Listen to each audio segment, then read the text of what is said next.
นี่ตัวนี้จุดคอยมาเว้ามาเบิ่งเรื่องราวที่ว่าเอ้าอ่ะอยู่ไทยนี่เป็นกระหอกดอนแต่ว่าอยู่ลาวเฮานี่เป็นแล่นคอค่ำเนาะพี่น้องแล่นตัวนั้น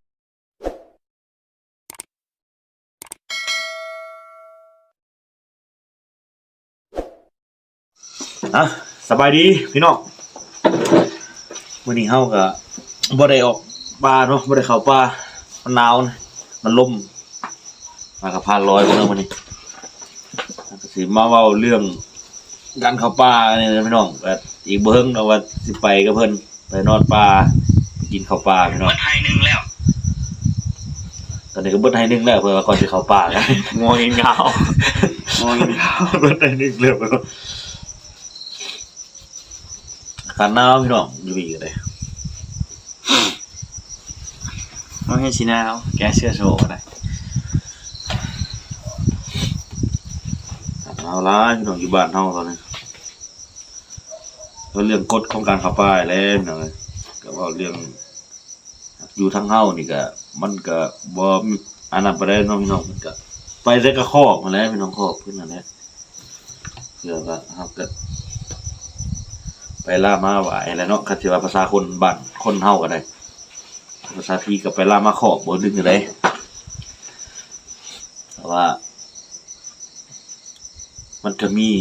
บ่อนที่ว่ามันเป็นตำนานเป็นประวัตินะพี่น้องอยู่ในบ้านเฮามีหลายมีน้องงูเหลือมแน่แล้วก็น้องมังน้องมังน้องอีน้องแวนว่าเรื่องน้องนี่หลายพี่น้องแต่ว่าเอา FC มาเอา FC พี่น้องทุกคนนี่มาแนะนำกันเนาะเพราะว่าค่อยบ่ฮู้ว่าฝั่งไทยนี่เขาจะสิฮู้ว่าอยู่ฝั่งลาวก็มีแต่อยู่ฝั่งไทยมันสิเป็นน้องหานเนาะเรื่องของผาแดงนางไอแต่อยู่ฝั่งลาวเฮานี่เขาเจ้าสิเอิ้นน้องหลวงนี่พี่น้องและอันนี้ประวัติเนาะมาพื้นว่าแต่บ่ฮู้ว่าตัวใดสิเป็นของแท้ของจริงหรือว่าสิเป็นเรื่องเล่าซื่อๆบ่หั่นนะแต่ว่าน้องทุกน้องนี่มีของศักดิ์สิทธิ์รักษาพี่น้องทั้งน้องหานแล้วก็เพิ่นก็มีของรักษาเนาะน้องหลวงก็มีของรักษาแต่ว่ามันติดอยู่บ่อนว่าบ่อนนึงเด้นี่อยู่หนองหลวงเฮานี่เนาะนี่เมืองสองคอนนี่บ้านใกล้ๆเฮานี่เมืองสองคอนเฮานี่อยู่บ้านสะแยกน้องเดินนี่มันน้องใหญ่อีหลีพี่น้องน้องหลวงนั่นแหละคำว่าหลวงก็คือใหญ่เนาะบ้านเฮาภาษาลาวแต่ว่ามันเป็นตำนานในผาแดงนางไอคือกันพี่น้องแต่ว่าบ่แม่นกระหอกดอนเด้ประวัติกันเปล่าบ่แม่นบ่แล่นข้อค่ำพี่น้องเห็นบ่ห้องลากแล่นก่อนเสียนไปขึ้นตะโนนนะมันมีห้องลากแล่นเด้เขาเจ้าห้องลากแล่นนะมันเป็นห้วยแล่นตัวนั้นความใหญ่บ่แม่นว่าบ่แม่นอันกระหอกดอนบ่แต่ว่าอยู่ฝั่งไทยนี่แหละนี่ตัวนี้จุดค่อยมาเว้ามาเบิ่งเรื่องราวที่ว่าเอ้าอ่ะอยู่ไทยนี่เป็นกระหอกดอนแต่ว่าอยู่ลาวเฮานี่เป็นแล่นข้อค่ำเนาะพี่น้องแล่นตัวใหญ่อีหลีเพิ่นไปเอามาแหละความมันใหญ่เนาะกินเบิดหมู่บ้านนะพี่น้องแล่นตัวนั้นความมันใหญ่ถือว่าและบัดนี้แม่ห้างนางหมายเนาะแต่ว่าบ่ได้ไปอิหยังเด็ดข่อยก็บ่จื้อนะผู้เฒ่าเพิ่นเล่าสู่ฟังแต่เฮิงว่ามันเป็นหยังก่อสาเหตุที่ว่าแม่ห้างนางหมายบ่ได้ไปครัวหรือบ่มีอันนั้นบ่มีผู้ชายสิแม่นบ่มีผู้ชายน่ะเนาะแล้วบ่ได้ไปเฮ็ดครัวกินนะพี่น้องคณะสันนิษฐานนั่นน่ะคันว่าไผฮู้ก็คอมเมนต์มาเพิ่มด้วยแต่ว่าถ้าที่ฮู้ว่าแม่ไม้น่ะอันกินได้บ่แรงข้อคำบ่ได้กินได้แต่ว่าความหมายค่อยคิดแต่ว่ายันว่าบ่มีผัวไปครัวแล้วเพิ่นบ่แบ่งให้นะบ่แม่นเขาบ่ให้กินแม่ห้างแม่ไม้น่ะคล้ายๆคือกันกับกระหอกดอนแล้วแม่ห้างแม่ไม้น่ะบ่ให้กินแล้วเขาเลยบ่เป็นหยังแม่ห้างแม่ไม้น่ะแล้วบัดนี้มีฮอดเสาเฮือนผู้ใดพี่น้องเสาเฮือนแม่ห้างแม่ไม้ยังอยู่หนองหลวงนี่คันได้ไปคันน้อยสิถ่ายมาให้เบิ่งเด้ออันนี้มันเป็นเรื่องแต่ว่าข่อยยังมางงบ่ว่ากับไทยนี่ข่อยนั่นแหละข่อยยังมาคิดว่าข่อยอยากเว้าไปแต่หึงนั่นแหละว่ามันเป็นประเด็นที่ว่าน้องหลวงกับน้องฮานนี่ประวัติเดียวกันแต่ว่ามันแตกต่างคือข่อยเว้าสู่ฟังนะพี่น้องมันแตกต่างบ่ว่าอยู่ลาวเฮานี่แม่นแล่นคอค่ำห้องลากแล่นตัวของใหญ่เลยพี่น้องเป็นห่วยเลยเขาเจ้าเว้าว่าห้องลากแล่นน่ะนะคนในบ้านเขาเจ้าห้องนะมันความมันใหญ่คนกินเบิดหมู่บ้านนั่นแหละพี่น้อง คันสิเว้าก็ได้กินเบิดเมืองแล้วความมันใหญ่ของแลนด์นะคนสมัยตะกี้นะใหญ่เพราะว่าในประวัติอันนี้เนาะลากมาบนลงหน้องหลวงคั่นแหละลากลงไปหาก็เลยห้องหลักแล่นไปนะก็เป็นหน้องหลวงแต่ว่ามันเป็นปัญหาบ่นว่าแต่ว่าถ้าถามว่าบ่แม่นว่าลบหลู่เด้อพี่น้องในความเชื่อเนาะความเชื่อบ่นว่าประวัติพระแดงนางไอกันอันนี้มีน้องวีน้องแวนนี่เพราะว่านางไอนี่เว้น โนน เพิ่นได้ขี่ม้ามันนี่กราบบ่วะพระแดงพาขี่นางไอขี่แม่นบ่วะไปแล้วก็โยนออกทีละแนวนะเพราะว่าพระแดงให้นางไอน่ะทิ่มแต่ละอย่างลงในตู้เพราะว่าย่านว่าอันนั้น อย่ามันนัก เพราะว่าย่านแบบเพิ่นนำเพิ่นยัง ทันอย่ามันนักแล้วก็ยันเข้านำทัน แล้วสุดท้ายก็บ่รอดเนาะพี่น้องคันสิว่ากันได้แต่เป็นลูกของพญานาคและคาดว่าก็แล่นคอค่ำนะพี่น้องแปลงกายคือมาก็แม่นว่าลูกของพญานาคอันในประวัติตำนานแต่ว่าค่อยมาแตกต่างบ่ว่ากับกระหอกดอนนี่นะก็มากับแล่นคอค่ำเท่านั้นที่ว่าสงสัยแต่ว่าเรื่องว่าก็สงสัยแต่ว่ามันอยู่คนละประเทศมันก็ยังมีประวัติเดียวกันนี่แหละก็สงสัยไปอีกอย่างหนึ่งอยู่นี่เพราะว่ามันจักสิว่าจะได้เนาะพี่น้องความเชื่อถ้าว่าฟังลาวกับฟังไทยนี่ประวัติที่ว่าคือกันนี่คือสิคือกันสุดก็แม่นว่าน้องดวงกับน้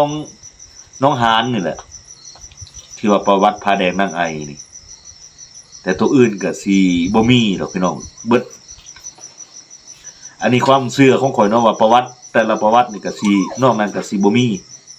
ที่ว่าให้มันคืออีหลีเนาะเพราะว่านี่คือผู้เฒ่าผู้แก่เพิ่นเว้าแต่ปู่ย่าตานายก็แม่นว่าน้องน่ะเกิดน้องหลวงน่ะเกิดมาจาก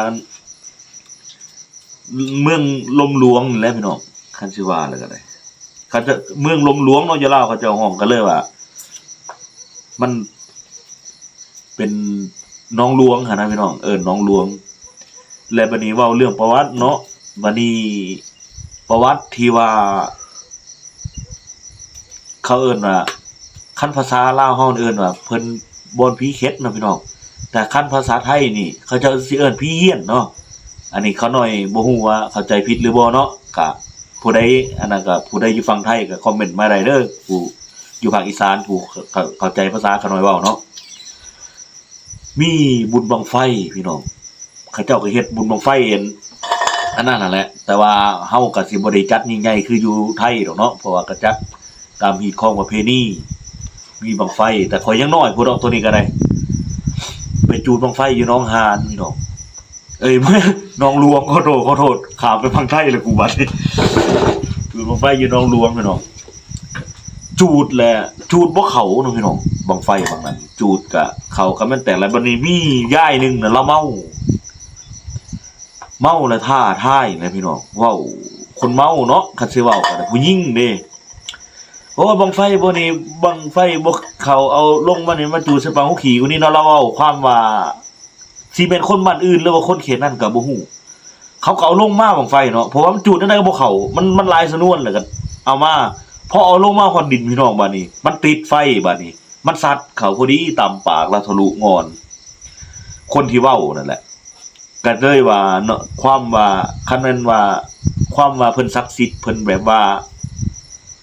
ก็มีหั่นแหละเนาะพี่น้องตามความเชื่ออันนี้ความเชื่อส่วนบุคคลเนาะเฮาก็บ่ได้ว่าโน้มน้าวว่าอันนั้นแต่ว่ามันสิเกิดเจาะจงเฉพาะที่ว่าหยังไทบ่นะบังไฟที่ว่าบ่เข้าแล้วตำผู้ที่เว้านะพี่น้องตำปากตำเข้าปากที่บ่นว่ามันบ่ตำสักคนคือเราเว้ามันตำปากทะลุงอนเลยบังไฟตะกี้บังไฟเขาเจ้าสิเฮ็ดเอาบังเล็กเด้พี่น้องเฮ็ดส่วนหลายตอนนั้นแต่ข่อยยังน้อยพุ่นแหละบังเล็กส่วนหลายก็ได้แต่มาปรับมาเป็นบัง PVC เฮานี่บังแผบทอแป๊บยางเฮานี่น่าสิบ่ทันฮอด10 ปีดอกพี่น้องคันสิฮอดก็ประมาณ10ปี10ปลายปีจังน้อยมั้ยคันสิว่ามีบางอย่างก็ได้เพราะช่วงนั้นนี่ความเจริญเฮามันคือว่าได้พี่น้องมันก็ยังห่างไกลหลายเด้ตอนนั้นสมเทียบว่าแต่ข้าวขน้อยยังน้อยนี่ยังได้ตำข้าวอยู่ได้พี่น้องก็บ่ทันดอกแต่ว่าแม่น่ะยังอันนั้นอยู่คงสียังนี่บ่มียังขี้เกียจ ยังเอาควายไทยหน้าอย่างพี่น้องเขาสิเว้ากับบ่ทันมีรถไถซ้ํแต่ข่าวขน้อยยังน้อยว่าแต่นี่มาเว้าเรื่องว่าประวัติอันนี้ประวัติของมันน้องหลวงเนาะพี่น้องแต่ว่าประวัติน้องงูเหลือมนี่เดี๋ยวเฮาไปบัดมือเฮาไปป่าแล้วเฮาก็จังสิไปเขตนั้นก็จังสิได้